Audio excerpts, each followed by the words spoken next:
Hi there. Good fathers do a lot of good stuff for their kids. Join me as we look into 3 things you might not ordinarily come up with.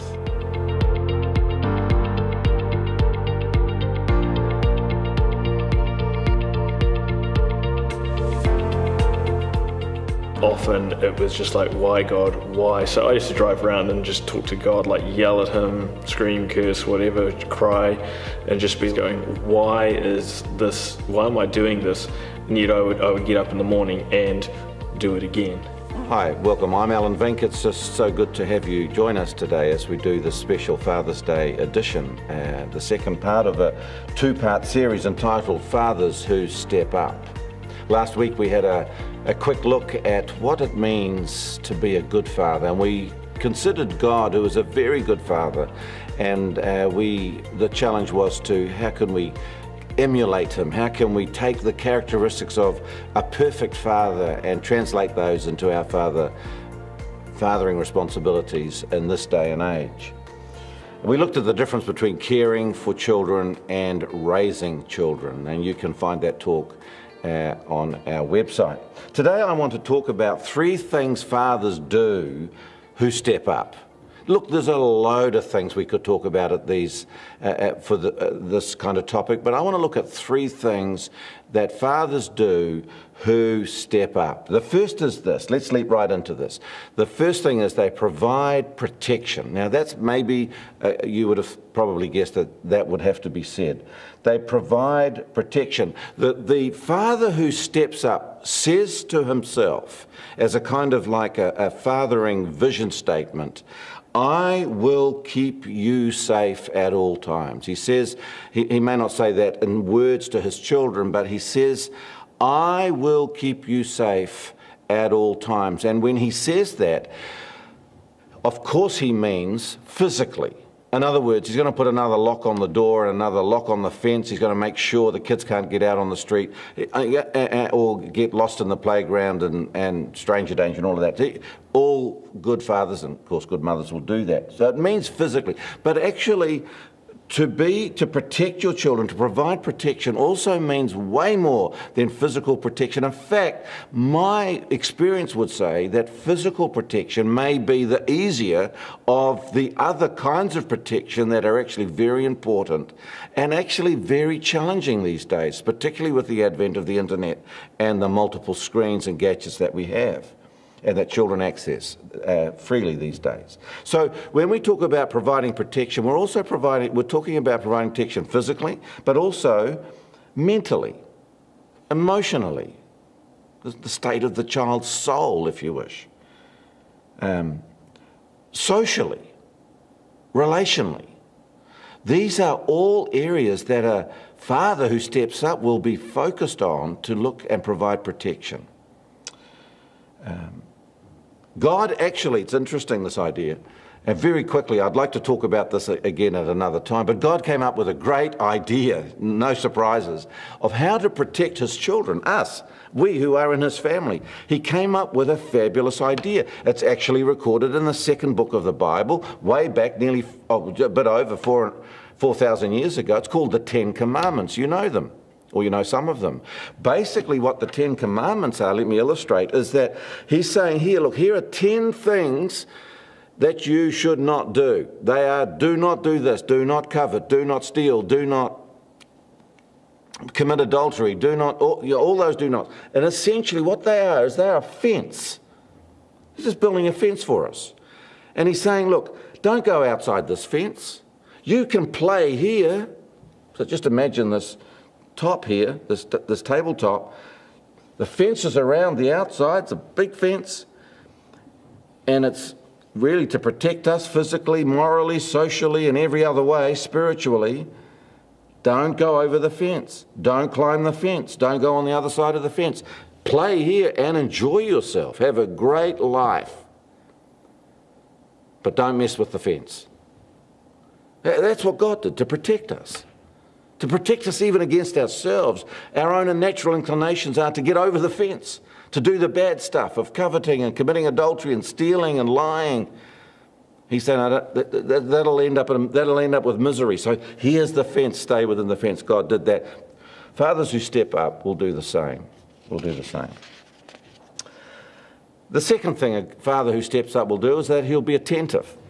The refrain in his mind is this: I will watch and observe you closely. Speaking about his child or children, I will watch and observe you closely and support and encourage your God-given talents and rejoice in your uniqueness. It is worth thinking about this for a little bit. Yep, every child is unique, friends. Every child. It's just, to me, one of the amazing feats of creation is that there are 7 billion people on earth. Every single person is unique. That's how God has made us. Your children are unique. They have your surname. They have a lot of features about you and your wife or partner, but they're unique. They're unique. So my task, the father who steps up, my task as a father who steps up is to help identify that uniqueness. Draw it out. And then put some fuel on it. Fire it up, encourage it, so that this youngster might become all that God intended the youngster to be and to become. And a little caveat on this. Parents, dads, mums, granddads, grandma, be careful that you do not put your idea and your hopes and your expectations and your unfulfilled ambitions on your child. Be careful. Now, some of that may be helpful, but be careful. Your child is unique. Your child is not you. And your child may not want to take your vocational path or may not be a natural student like you were. Just handle with care. They're unique. Be careful. The warning would be on the package when the child turns up on day one would be this: do not let society's pressures squeeze that uniqueness out of this wee baby, out of this child, out of this teenager, out of this young adult. Be careful about your own hopes and aspirations not being forced or unintentionally even, usually it is unintentionally forced upon them. So be attentive. Be attentive to the uniqueness and fan it into flame. And third and last, freely share your wisdom. Freely share your wisdom. And the refrain in your mind would be something like this. The fathers who step up would say this: I have lived life for a few years now, and I have learned a few things, which I will share with you at the right time. Yep, whether you like it or not. Exactly. And by the way, that's when the dinner time conversations at dinner time, when the whole family sits together at dinner, become very useful, because mum and dad can slip in some wisdom and kids don't even realise that you've just done it and you might have taught them a fantastic lesson. Wisdom is different to knowledge. Wisdom is different to just learning from a book. Wisdom is about life's experience. It's about life application. It's taking what you've learned and then applying it and then having success in doing so. Or not success and learning from that. And that too is wisdom. So wisdom can be found everywhere, and of course all of us as adults want to live life wisely. And the book of Proverbs is just loaded with encouragements to live wisely, actually to love wisdom. He says, as an example, Proverbs chapter 4, it goes like this: hear, my children, the instruction of a father, and give attention to know understanding, for I give you good doctrine or good teaching. And then it says, let your heart retain my words, keep my commands and live. Get wisdom, get understanding. Then a little later on, wisdom is the principal thing. Therefore get wisdom. I think is way more important than knowledge. It's way more important than the accumulation of information. Wisdom is what helps you live well and wisely. So, that's my encouragement for you, Dad, if you're listening today, if you want to step up, protect, be attentive, and share your wisdom. And share it when they're young, and start a pattern. And you know what my experience is?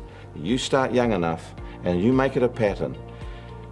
When they're 20 and when they're 30, as my kids are, late 30s, some of them, they will still come to you and knock on the door and say, Dad, what do you think? And what they're really saying is, give me your best shot. Give me your wisdom on this or that or the next thing. And that's a tremendous privilege of being a dad of adult children. So God bless you as you step up to be the best dad that you can be. Let's pray. Father, thank you that you help us. Our children are biologically ours, but really they're yours. You created them. They're yours. And thank you that you help us to be great dads, to be better dads than we could just naturally be, because you're helping us to be attentive and to provide good protection and to provide good words of wisdom at timely moments. We want to be dads, Lord, that step up. Help us to be such fathers and mothers. I pray in Jesus' name. Amen. So it's my privilege now to talk for a few moments to a dad who is deep in the trenches of being a father. It's a privilege for me to just spend a few moments talking with Nathan Cunliffe. He's actually on the People's Church staff team. He's the man so often behind the camera, but he's also a young dad. Nathan, great to have you. Yeah, thank you. I know that you are a dad who is stepping up all the time. Tell me a little bit about, just before we kick off, just a little bit about your family. Okay, so I've got 4 kids, 2, 4, 6 and 8. Pretty evenly spaced. Nicely 2 boys done. and 2 girls. 2 perfect. girls in the middle, 2 boys at the ends.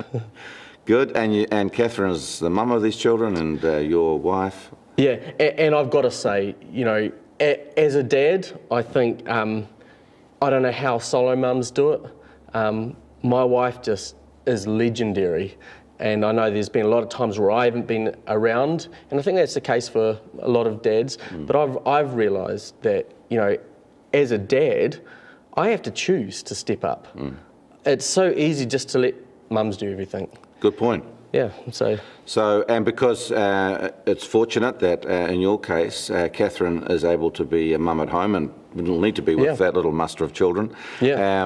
And so, yeah, it is really easy. I mean, I agree with you, because Jeanette was at home in my case too, and it is easy to just leave it with the mum to do that kind of primary nurturing and caring, and you have to be pretty intentional, don't you? So we've talked about dads that step up, and we started, the first point I made was that, you know, a dad who steps up provides protection, much more than just physical protection, but in every arena of that child's life as it develops and so on. Today, you know, there are so many kind of, we call them sometimes distractions. There's gadgets, there's screens, there's, you know, and we're learning all the time that some of this is not good for our children. And so how to keep our children emotionally and mentally protected. And then make a comment about socially protected in terms of relationships. Yeah, I guess for us, one of the big things for us is that, you know, we homeschool our kids, and it's not a sense of trying to protect our kids from everything. It's actually because we want to be engaging our kids in the things that we know that teachers wouldn't. My wife is a qualified teacher, and she knows what the kids need, but she also knows what the kids don't get. All of us can get angry, and if anger isn't managed, then we can become angry people. Now, none of us want to raise up angry children. It's no problem being angry now and again, but you know what I'm saying? So how do you actually navigate that? Well, if you put 4 little children in the same big lounge learning each day, day in, day out, it's not always going to be peaceful when these children get a bit cross with each other, that things need to be dealt with. One of the things that we do is we practice forgiveness. Good. So that's a very tangible thing that you do to help them emotionally recover from the knocks and the negative experiences. Yeah, yes, but it's also, if I do something and I realise, oh man, I've done something wrong here, maybe I've got cross, I ask the kids for forgiveness. Nice. You know, that's a good it's thing to not. do. It's not. Yeah, no, that's a they good have thing to do it. We model it, Yeah. and it's a practice. So modelling then is another thing that you do, is to model the kind of behaviours, responses that you are looking for them to also do. Yeah, absolutely. Nice. Nice. Just a quick comment. Well, let's not go into this into any depth. But in terms of screen time, what call have you and Catherine made on that? It's very limited. Right. We've decided that we would much rather the kids are able to focus on things like plants growing. Right. So and nature studies. It might sound really boring to someone who spent their whole day watching the same thing on a screen.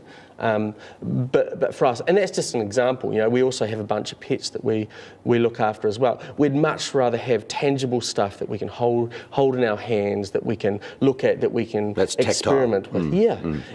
And I think, and I know for myself, I spend a lot of time working on a screen. And the distractions that come up every day, you've got to be so disciplined. And so for us, we're thinking further ahead, because there'll be a time when they need to use screens. But they can learn discipline when they're young, you know, like feeding the animals each morning. Nice, that's good. And sometimes they don't want to, but very good. They must do it. Okay, good, excellent. So let's just move to the second point, which is talking about being attentive, particularly being attentive to the uniqueness of every child. And you will now already be really very aware. You've got 4 children. Same mum and dad, you know, all that, but they're unique, right? They're different. They're How unique. does God make children from the same parents and they're all absolutely different? Right. So He does, and it's remarkable in It's every wonderful. way. It is. So how, when you're attentive, as a dad, mums are naturally more attentive. Yeah. I think. Yep. How are you being attentive to each of your children? All, you know, because 4 is a reasonable assignment. Yes. Well, one, I know I need to be a better listener, and I've been really working on that And the that's last a few very years. important part of being attentive, actually. But what I've discovered as I've tried is that if I go down to their level and talk to them like they're an adult, this whole another being comes out of them. That they have this life. They have, they approach things so much more differently than the other kids do. And if you do it with all of them, you realise that there are differences. Each one needs a different approach. Well, one kid will handle time out really well. Another one actually needs just to sit with dad and talk things through. So, very, very good. So, when it comes to their, you know, spotting their, one of the things I didn't talk about, you know, but giving unique attention, attention to their uniqueness, is about talent scouting. Yep. What talents does this youngster have? Yeah. Have you started to see talents emerge that are quite distinct and quite unique and different from the other children? I'm probably the second to spot it, but when my wife says, "Oh, have you noticed this?" and I have a look, I go, "Oh, yes." And then Okay, sort of so you reflect spot it. back And then are you doing intentional things as a dad who steps up to fan that talent, that gift that you observe in this very immature, very young stage into life? Yeah, I can give it a really good example of that. My eldest son, because we've always had an old piano in the place, and one day I heard him just tinkering along and I thought, that's exactly what I used to do when I was his age. And I've never pushed him to do that, but my wife's But you're a piano musician, teacher. right? You're a musician, right. Yeah, and my There you go. wife's a piano teacher, and so Right. she Oh, my says, goodness. well, Yeah. let's teach him, let's see. And he's just thrived, and you know, he's learning the violin now as well. And you know, the others might want to do that as well, but they haven't shown the same interest that he has. And so, you know, that's a unique thing for him, but it's also watching what the others do as well. You know, as a grandparent, I'm now watching my grandchildren because, you know, most of them live close by, come in and out of my house, and I now have the chance to just to be a little bit more leisurely about, you know, life and observe. Oh, it's so interesting, my goodness. And you start to see these little personalities flourish, and you think that's very special, that's very unique, and you want to do everything you can as a grandparent too to encourage that along. So Nathan, fantastic. Thank you so much. That's really good. I want to wish you well as you are a dad that is passionate about the task and a dad that steps up. Fantastic. Thank you. Cool. Thank you. Hi and welcome to Faith Stories. Today I'm talking with Neil Bradley, and he is the Managing Director of BBCom New Zealand Limited. Welcome to the show. Hello. You're also a father of 2 beautiful boys. Oh, yes, indeed. I Is that awesome? Yeah, I love my kids. You're pretty proud of them, and so you should be. Yeah. Yeah. So tell us, you became a Christian when you were just 4. That's pretty young.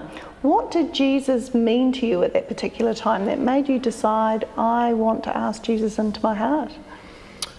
At that time, my parents took me aside and told me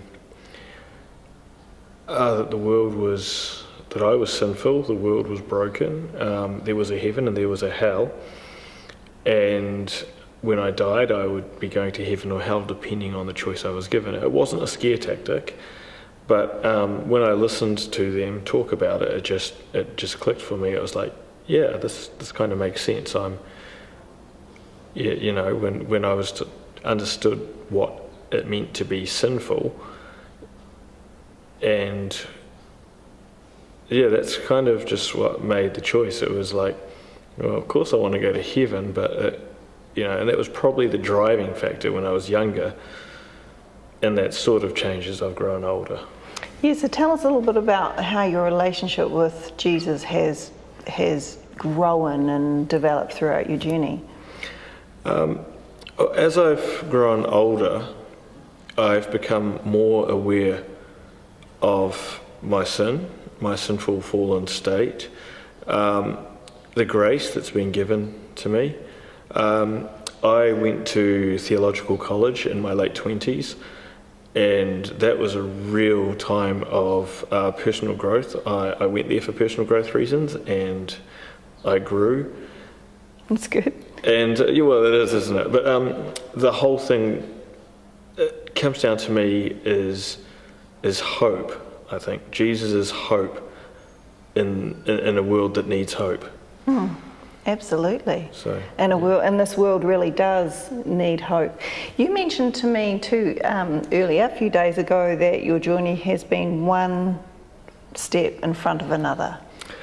Well, that's what it felt like for a long time. It still does, but now I'm more conscious of it. In my 20s, I was homeless for 9 months of my 20s. I was a single Christian male in a time period where a teaching out of the American church said that girls shouldn't even be friends with boys if they're not going to marry them. And as a single Christian male, that was extremely tortuous to live through. But I had a lot of problems in my career as well. I've had lots and lots and lots of temporary jobs, and often it was just like, why God, why? So I used to drive around and just talk to God, like yell at him, scream, curse, whatever, cry, and just be like, I spent a lot of time in my car driving actually just going, why is this, why am I doing this? And yet I would get up in the morning and do it again. And I would go do the job that I hated, that sucked. You know, I did heavy lifting, and one day I'd come home I was driving home from a job where the other worker hadn't shown up, and so I did 2 people's job, and I was feeling utterly exhausted, utterly crap, and I said to God, as I was driving, why have I had to do this all week? And it was a roundabout on the motorway, and I stopped, and there was traffic backed up, and I thought this was a bit odd. And there was a van stopped with a couple of an 8-year-old and a 10-year-old kid trying to push this van up this off-ramp because it had broken down. And I stopped, pushed them in their van along to the gas station, and as I drove off back on my way home, God just said to me, and that's why you did you this week. You were the right person in the right place at the right time. And one foot in front of the other has a lot of moments like that. You can't see where you're going. You just walk in the knowledge that you're going somewhere. And looking back now to the challenges in life that you've faced so far, I guess you don't know the reason for everything, but you know the reason for some things, looking back? I've come on a path that I would not have taken myself on, but I was not a very nice person, even growing as a Christian. I was very selfish and what I have become is a product of those learning experiences. And they've really shaped who I am today. That is a really, really good point, Neil, because none of us are very nice people. Well, we can put on a good show though, can't we? Really deep inside, none of us are, and God is doing an awesome work in us. And I've also known you for some years. You weren't any worse than me, but I've seen God do an incredible work in your life. You've grown so much. So what's your biggest challenge so far in life? My biggest challenge really has been, I currently employ people from time to time. Through my learning experience of having all those temporary jobs where for the most part I was treated pretty badly by my employers, the challenge for me now is putting into practice what I learned in that, how to be a good employer when I employ someone, how to run my business ethically, how to run my family well, and that's a learning process. I mean, we're early days yet in that. But that for me is the biggest challenge. There are two things that come to mind. One is your character is best reflected by what people don't see you do. So that's when your true character shows.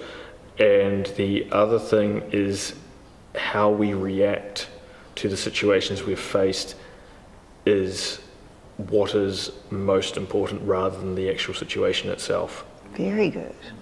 That's awesome. And God's helped you to come to a place of understanding that so that you're actually able to work that out in your life.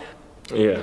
Yeah. I mean, I don't like where I'm at sometimes. I didn't like going through those processes, but they were extremely important lessons for me in particular to learn. And of course, knowing those two things actually impacts positively how you feel in a lot of situations and on a day-to-day basis, just because. Yeah. And we like to feel good, don't we? Preferably. It's always the case. Well, Thank you so much for sharing that. Awesome to see you grow in God and as you've obviously responding to Him and what He's encouraging you to do. So thank you for sharing. Thank you for asking. Great. Well, we'd like to suggest a song for you to sing this week, and this one is called Dance With My Father Again by Luther Vandross, and it's had over 53,000 views. So quite a popular one. And this one comes from the heart of the songwriter who obviously misses her dad because he's passed into heaven. But I'd like to read you a few lines. My father would lift me high and dance with my mother and me, and then spin me around till I fall asleep. Then up the stairs he would carry me, and I knew for sure I was loved. Great song. I hope you enjoy that. And also like just to remind you that we love to hear any comments, any thoughts, any encouragements about the program. Feel free to send us an email. The emails will be on the screen in a few seconds, and hope you have a great week. We'll catch you soon. Bye.